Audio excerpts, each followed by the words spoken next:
ایک مناسب بدن کی دراز قدمت خاتون میرے قریب سے گزری تو میرا دل دھک سے رہ گیا۔ میں نے اپنی بیگم کے کندھے کو جھنجھوڑ کر کہا، تم نے دیکھا؟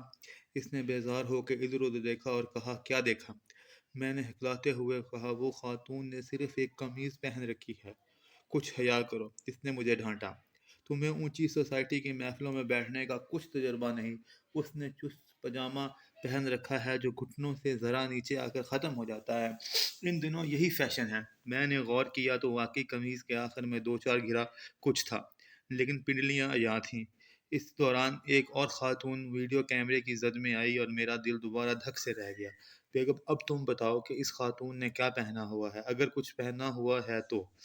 بیگم نے مجھے بری طرح گھورا، تم اس عمر میں بھی باز نہیں آتے، کیوں ادھر ادھر تانک جھانک کر رہے ہو؟ بیگم، میں اتنی دیر سے بیکار بیٹھا انگلیاں چٹکا رہا ہوں، کیا آنکھیں بند کر کے بیٹھ جاؤں؟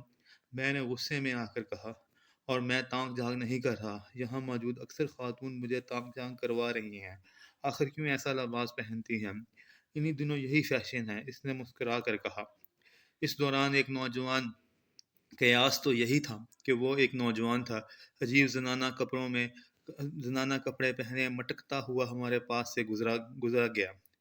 ہائے، میری بیگم کے لبوں پر ہتھیلی رکھ کر کہا ہائے میری بیگم نے لبوں پر ہتھیلی رکھ کر کہا، یہ پتہ نہیں بندہ تھا یا زنانی۔ ان دنوں یہی فیشن ہے، میں نے بدلہ لے لیا۔